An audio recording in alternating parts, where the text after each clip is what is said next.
सर्द हुआ नफरत का जहन्नम, खिले प्यार के फूल वो आए तो वही शीलम है, सब ठहरे माजूल खैर सिफात रसूल।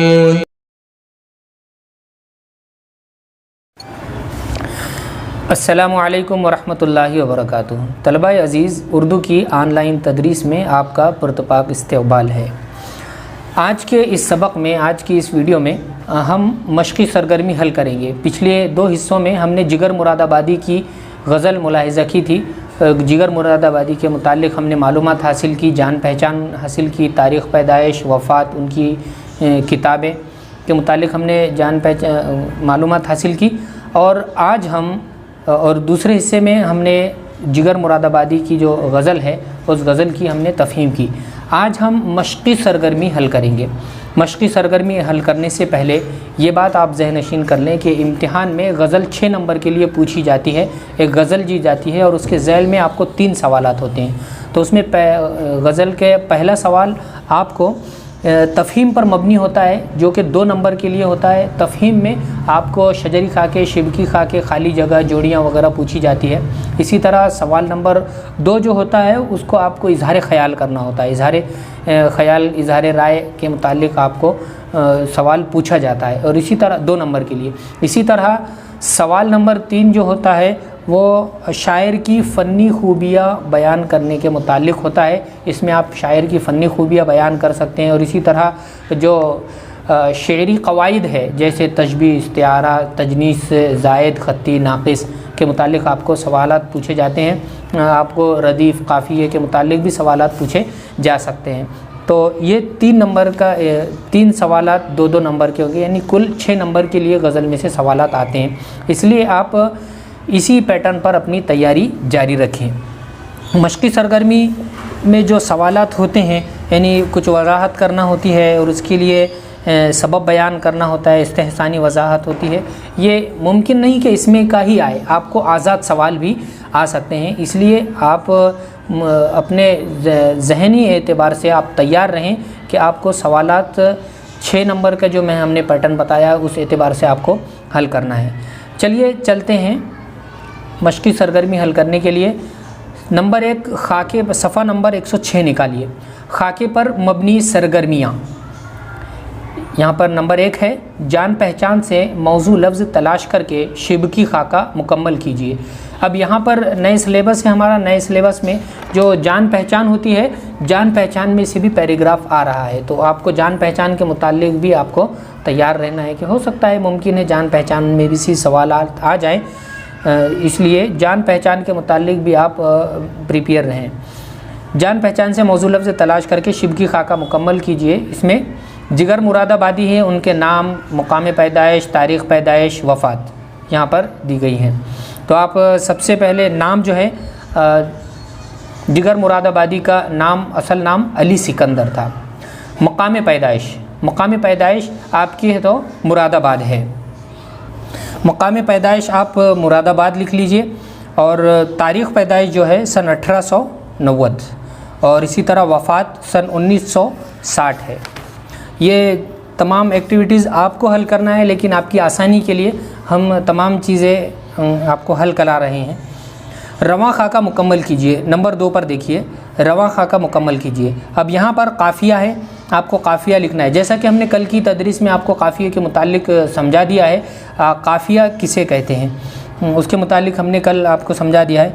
तो यहाँ पर काफ़िया वो होता है जो रदीफ़ से पहले आता है। जैसे यहाँ पर आप गज़ल में देखिए, यहाँ पर लामकां, दरजहाँ, कहकशा, आशियाँ, ज़ुबां, चिंगारियाँ, ये तो जितनी भी ये हम वज़न अल्फाज है, ये हम वज़न अल्फाज है वो काफ़िया कहलाते हैं, जो अशार के आखिर में और रदीफ़ से पहले आते हैं। तो काफ़िये में आप लामकां, दरजहाँ, कहकशा, इसी तरह 4 लिख लिए तो बेहतर होगा, 4 लिख लीजिए। और उसके अलावा भी आप जितनी गज़ल में जितने हैं तमाम चीज़ें भी लिख सकते हैं। उसी तरह नंबर 2 है रदीफ़।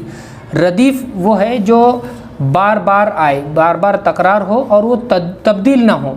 काफ़ी और रदीफ़ में ये फ़र्क है कि काफ़िया तब्दील होता रहता है लेकिन रदीफ़ कभी तब्दील नहीं होती। तो यहाँ पर और भी हैं, तो ये क्या है, ये रदीफ़ हैं। जैसे मका और भी, लामका और भी है, मुसलसल जहाँ दर जहाँ और भी हैं, कहकशा, अंजुम व कहकशा और भी हैं। तो और भी हैं, जितने भी हैं ये रदीफ़ कहलाते हैं। उसके बाद देखिए मतला। मतला कहते हैं तुलू होने की जगह को, शायर जहाँ से अपनी शायरी तुलू करता है, यानी स्टार्ट करता है, शुरू करता है। सूरज अपना दिन का दिन शुरू होता है, जब सूरज तुलू होता है तो दिन शुरू होता है। तो इसी तरह मतला तुलू से बना है। मतला गज़ल जब शुरू होती है तो शायर मतला अर्ज़ करता है। तो यहाँ पर जो मतला है आप लिखिए, गज़ल का सबसे पहला वाला शेर, मकामात अरबाब जां और भी हैं, मका और भी, ला मका और भी है। और मतले में यह ख़ास बात होती है कि उसके दोनों मिसरे हम काफ़िया होते हैं। जैसे और भी हैं और भी हैं, हर गज़ल आप इम्तिहान इसकी हमारी दरसी किताब की भी देख लीजिए। इससे पहले वाली गज़ल जो है मिर्ज़ा दाग दहलवी की जो है, उसमें भी उनका जुदा मिजाज, अच्छा बुरा मिजाज। तो पहले दो मिसरे आप देखिए, कोई भी गज़ल के देखिए, ये गज़ल ही नहीं, उसके अक्सर जो पहले जो मिसरे होते हैं वो हम काफ़िया होते हैं, एक जैसे होते हैं। ये बात आप अच्छी तरह ज़हनशीन कर लिए। उसके बाद देखिए मक्ता। मक्ता के मायने आते हैं कता करने के, कट करने के। तो कता यानी जब चीज़ कट की जाती है, कता की जाती है, वो चीज़ ख़त्म हो जाती है। तो इसी तरह मक्ता जब अर्ज़ किया जाता है तो गज़ल ख़त्म हो जाती है। मक्ता जो है, शायर मक्ते में ख़ास बात जो है, मक्ते में शायर अपना तखल्लुस ज़िक्र करता है, अपना नाम लेता है। और कुछ शोरा कराम होते हैं मक्ते में भी अपना नाम नहीं लेते हैं। तो मक्ते में लिखिए आप, उन्हें जब से है एतमाद मोहब्बत, उन्हें जब से है एतमाद मोहब्बत, वो मुझसे जिगर बदगुमा और भी है, वो मुझसे जिगर बदगुमा और भी है। तो ये हमारा दूसरे नंबर का रवां खाका मुकम्मल हुआ। उसके बाद देखिए, हिदायत के मुताबिक दर्ज झैल सरगर्मियाँ मुकम्मल कीजिए। मह व अंजुम व कहकशा के बारे में शायर का ख़याल बयान कीजिए। तो ये आपकी एक्टिविटी है, आप अपने तौर से इसका ख़याल बयान कर सकते हैं। जितना आप आपके जहन को ज़ोर देंगे, अपने तख़य्युलात में जितनी आप चीज़ें लिखेंगे, उतनी आपकी हैंडराइटिंग भी दुरुस्त होंगी, आपको लिखने का सलीक़ा आएगा, अच्छी तरह लिखने आप लिख सकते हैं। और इम्तिहान में की तैयारी के लिए भी ज़रूरी है कि मश्क़ी सरगर्मियाँ जो है वो बज़ाते ख़ुद हम हल करें। लेकिन एक हिंट के तौर पर हम आपको कह देते हैं कि माह व अंजुम व कहकशा के बारे में शायर का ख़याल बयान जो है, शायर कहता है कि यहीं तक नहीं इश्क की सैर गाहे, यानी इश्क की सैर गाहे यहाँ तक मुमकिन नहीं दुनिया की हद तक, बल्कि हमको इश्क की सैर करते हुए सैर व तफरी करते दुनिया ही नहीं बल्कि दुनिया के आगे हमको चाँद, माह के मायने आते हैं चाँद, अंजुम के मायने आते हैं सितारे, और कहकशा के मायने आते हैं गैलेक्सी यानी झुरमुट। हमको दुनिया ही नहीं बल्कि माह व अंजुम व कहकशा के तरफ भी हमको गामज़न होना है, वहाँ पर हमको जाना है। ये शायर का ख़याल है। दिल के बहुत से नाकाबिल बयान हालात, नंबर 2 देखिए, दिल के बहुत से नाकाबिल बयान हालात के मुतालिक शायर की राय लिखिए। तो ये आप अपने तौर पर भी इसे बयान कर सकते हैं। और इसमें ज़रूरी नहीं कि तमाम तलबा व तालिबात का एक ही जवाब हो, इसमें तफ़हीम व तख़लीस में कुछ तक़दीम व ताख़ीर हो सकती है, यानी आगे पीछे आप हो सकते हैं। नंबर 3 देखिए, शायर ने सबा को जो मशवरा दिया है उसे लिखिए। तो शेर की तरफ देखिए, शायर ने सबा को जो मशवरा दिया है, सबा खा के दिल से बचा अपना दामन, अभी इसमें चिंगारियाँ और भी है। शायर ने सबा को जो मशवरा दिया, सबा के मायने हवा के है, हवा को जो मशवरा दिया कि तू ये जो उड़ती फिर रही है अपना दामन बचा कर रख, अगर मेरी चिंगारी तेरे दामन पर आ गई तो उस चिंगारी से पूरी दुनिया खाकिस्तर हो जाएंगी, यानी जल जाएंगी। क्योंकि हवा उड़ती फिरती है और हवा को अगर आग लग गई, आग अगर हवा को उड़ा कर ले कर गई तो पूरी जगह आग लग जाती है। जैसे नवाज़ देवबंदी का एक शेर है कि जलते घर को देखने वालों फूस का छप्पर आपका है, जलते घर को देखने वालों फूस का छप्पर आपका है, फूस का छप्पर आपका है, आग के पीछे तेज़ हवा है, आगे मुक़द्दर आपका है। आग के पीछे तेज़ हवा है, आगे मुक़द्दर आपका है। तो यानी शायर इसमें कह रहा है कि जलते घर को देखने वालों फूस का छप्पर आपका, आग के पीछे तेज़ हवा है, आगे मुक़द्दर आपका है। तो यहाँ पर जो पहले और दूसरे मिसरे में बात बयान की गई है, यानी हवा से बचाया जा रहा है, आग को हवा से बचाया जा रहा है। हवा अगर आई तो हवा आग को उड़ा ले जाएगी और दूसरे तरफ भी लेकर चले जाएंगी, फूस का छप्पर जल जाएगा।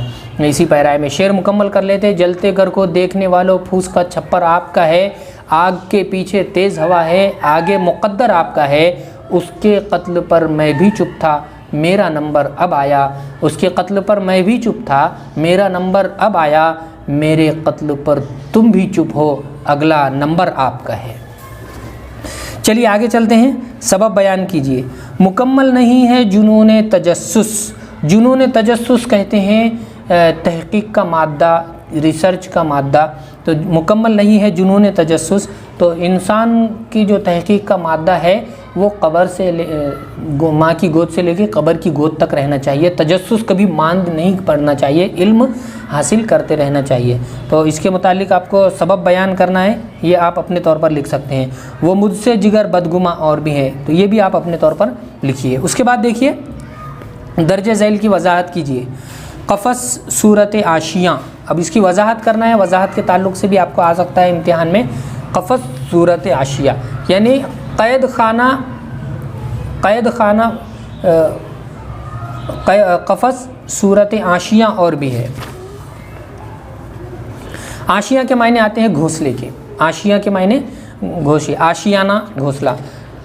तो यह पूरा शेर ये है कि कफ़स तोड़कर मुतमईन ना हो बुलबुल, कफ़स सूरत आशियाँ और भी है। यहाँ पर देखिए कि बुलबुल, शायर बुलबुल को मुखातब होकर कह रहा है, अगर तुम पिंजरा तोड़कर यहाँ से उड़ जा रहे हो और दुनिया में जा रहे हैं तो घोंसले की शक्ल में, यानी आपकी घर की शक्ल में भी कैद खाने मौजूद है। अगर हम उसको अपनी ज़िंदगी पर मुनहसर करते, अपनी ज़िंदगी के मुतालिक हम सोचते हैं, तो हम ये सोचते हैं कि हम दुनिया में आए हैं तो हम आज़ाद हैं। आज़ाद नहीं हैं, बल्कि हम दुनिया के अंदर कैद है, सूरत आशिया और है। इसी तरह अगर ये सोचा जाए तख़य्युलात में, अगर इंसान किसी की ज़हनी ग़ुलामी करता है तो वो ज़हनी ग़ुलाम बनता है। वो बज़ाहिर तो आज़ाद दिखता है, लेकिन वो उसकी रूह कैद होती है किसी के कल्चरल की तरफ और या फिर किसी तहज़ीब व तमद्दुन की तरफ। जब इंसान उसके मुताल्लिक़ सोचता है तो यानी वो आज़ाद की शक्ल में, आज़ादी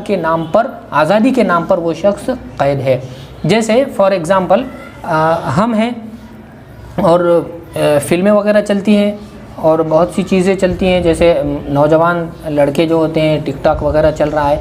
बज़ाहिर हमारे नाम तो मुसलमान हैं, हम नमाज की पाबंदी वगैरह भी करते हैं, लेकिन हमारे जहन जो है, बज़ाहिर हम आज़ाद है, लेकिन हमारे जहन, हमारी रूह कैद है। किस में कैद है?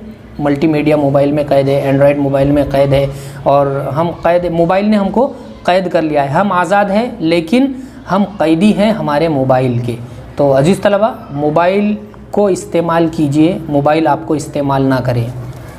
तो कफ़स सूरत आशिया, इसकी आपको वजाहत करना है। जहाँ दर के मायने आते हैं में, जैसे हम कहते हैं मुज़ाफ़ दर मुज़ाफ़, मुज़ाफ़ में मुज़ाफ़, जहाँ में जहाँ, तो जहाँ में जहाँ और भी है। इसके मुतालिक आप और भी अच्छी तरीके से वजाहत कर सकते हैं। अपने तौर पर वजाहत लिख लिया, हम थोड़ी सी हिंट आपको दे रहे हैं। दर्ज झैल शेर की इस्तेहसानी वजाहत कीजिए। इस्तेहसानी खूबी यानी हम कहते हैं हुस्न खूबी, बेहतरीन खूबी। गज़ल में जो इस्तेहसानी वजाहत है, ये आपको सवाल तो 100% इम्तिहान में आते ही हैं इस तरह के सवालात। जो इस्तेहसानी वजाहत जो करना है आपको, नंबर 3 पर जो आता है पैराग्राफ में, गज़ल के पैराग्राफ में, गज़ल में नंबर 3 पर जो पूछी जाती है वो आमतौर पर इस्तेहसानी वजाहत पूछी जाती है। तो यहाँ पर देखो, मकामात अरबाब जहाँ और भी हैं, मका और भी, ला मका और भी है, मकामात अरबाब जहाँ और भी है। तो यहाँ पे मकामात अरबाब जहाँ, तो ये तमाम चीज़ें मकामात अरबाब जहाँ, यहाँ पर शायर ने मुज़ाफ़ दर मुज़ाफ़ की तरकीब का इस्तेमाल किया है पहले मिसरे में, और दूसरा मिसरे में मका और भी, ला मका और भी है। तो मका और ला मका, मका के मायने आते हैं घर और ला मका के मायने आते हैं बेघर। तो यहाँ पर घर बेघर बज़ाहिर दोनों भी तज़ाद है, इसमें तज़ाद है, तो यहाँ पर सीनत तज़ाद पाई जा रही है और ये मतले का शेर है। ये इसकी इस्तेहसानी वजाहत है। उसके बाद देखिए, दर्जे झैल के मुताबिक झैल की क़वाइदी सरगर्मी मुकम्मल कीजिए। गज़ल से तज़ाद के अशार मुंतखब करके लिखिए। तो गज़ल से आपको तज़ाद के अशार मुकम्मल करके लिखना है। तो पहला मिसरा जो ऊपर वाला है उसमें हमने तज़ाद का ही शेर है, मकामात अरबाब जहाँ और भी है, मकां और भी, ला मकां और भी है। उसके बाद देखिए सरगर्मी मंसूबा, इस ज़मीन में यहाँ पर लिखा हुआ है, तो ज़मीन ये राइटर कातिब की गलती है, ज़मीन नहीं होना चाहिए यहाँ पे, इसी ज़िमन में, इसी ज़िमन कीजिए, यहाँ पर कट कीजिए ज़मीन को, क्योंकि इसी ज़मीन में अल्लामा इकबाल की मशहूर गज़ल तलाश करके पढ़िए। तो हम ज़मीन में नहीं पढ़ते, हम ज़िमन में पढ़ना चाहिए। यहाँ पर इसी ज़िमन में अल्लामा इकबाल रहमतुल्लाह अलैह की मशहूर गज़ल तलाश करके पढ़िए और इन दोनों गज़लों के दरमियान मौजूद फ़र्क पर अपनी राय लिखिए। तो आप इंटरनेट पर डालिए, सितारों से आगे जहाँ और भी है, अभी इश्क के इम्तिहान और भी है, इन्हीं रोज़ व शब में उलझ कर न रह जा, मकी और लामकां और भी। इस तरह से एक अल्लामा इकबाल रहमहुल्लाह की एक गज़ल है, उस गज़ल को आप इंटरनेट से हासिल कीजिए और वो गज़ल एक कापी सामने रखिए और एक कापी जिगर मुरादाबादी की गज़ल सामने रखिए, दोनों में कंपेयर कीजिए और आपका इजहार ख़याल उसमें लिखिए और अच्छी तरह लिख लेते हैं तो आप व्हाट्सएप पर हमको ये सरगर्मी मनसूबाबंदी जो है हम व्हाट्सएप पे आप हमको इरसाल कर सकते हैं। इंशाअल्लाह आपको तशफ़ी बख्श जवाब देने की कोशिश की जाएंगी। और जाते वक्त तलबा से ये गुजारिश है कि हमारी जितनी भी वीडियोज़ हैं उन वीडियो को यके बाद दीगरे देखते रहिए, उसमें जो चीज़ें समझ में ना आती हो हमको फ़ोन कर पूछिए, व्हाट्सएप पर भी आप पूछ सकते हैं और कमेंट बॉक्स में भी ज़िक्र कर सकते हैं। और जाते वक्त हमारे यूट्यूब चैनल के पेज को लाइक, सब्सक्राइब और शेयर करना ना भूलें। मिलते हैं अगली वीडियो में, तब तक के लिए जज़ाकल्लाहु खैरन व अहसनल जज़ा कुल्ल यौमिन व अंतुम बिखैर। अस्सलामु अलैकुम व रहमतुल्लाहि व बरकातुहू।